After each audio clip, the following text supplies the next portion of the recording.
Please stay seated. I just wanted to see if you were listening. So here we are, all seated here together. And what I want you to do with me is go back to last week. So we're going to go back to last week. John and Chris and I were walking out of the door. There's a door over here, you know, and it walks right outside. Josh was outside giving waters to the marathon runners. So as we walked out, John and Chris were a little bit ahead of me, and as we walked out, I'm not kidding, a loud screaming, cheering, clapping eruption happened. It was like, woo! And I swear, these guys, they're going to lie and tell you that's not true, but they both went, woo! And I was like, you guys, it's the marathon. They're clapping for the marathoners. But still, the thing is, isn't it great? And they were right. Isn't it great when people appreciate you? Isn't that nice when people really recognize you and say, man, I'm glad you're here. Hooray for you. In whatever way that happens. Because that's part of what's going on in today's story with Jesus. You know, he enters into the city. He comes in on a donkey, and people, for whatever reason, maybe because he's on the donkey, they think, here's our hope. This is the guy that's going to do it for us. This is the person that's going to be our new king. Maybe they're thinking that. Who knows? But what the story says for sure is they welcome him in. They appreciate him coming.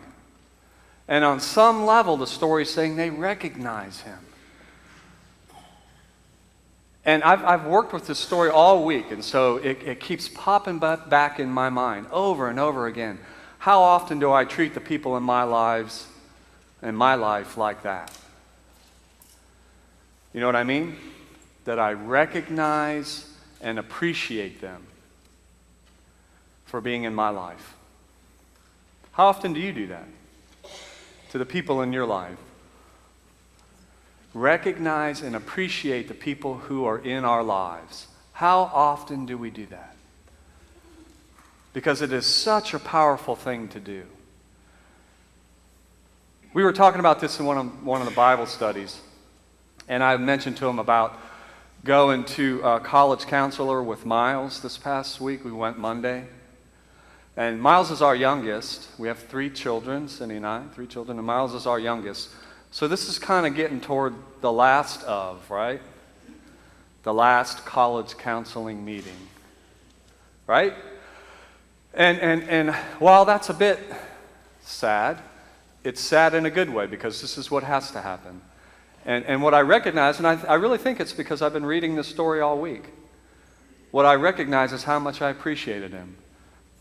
Not because we were sitting there and things were good and going well, not just because of that. I mean, anybody can do that. I mean, just appreciate him for being in my life, even in the hard times.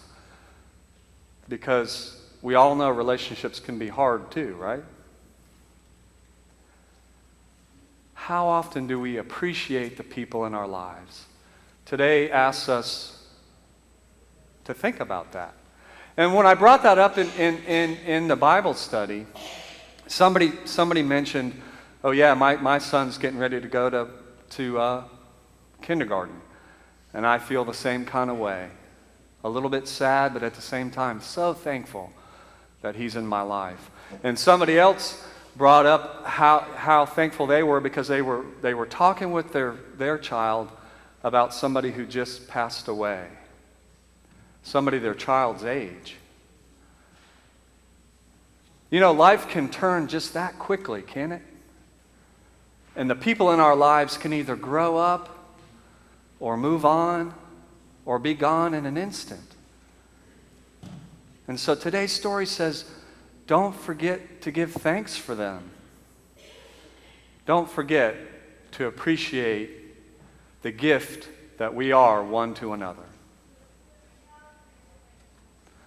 Amen.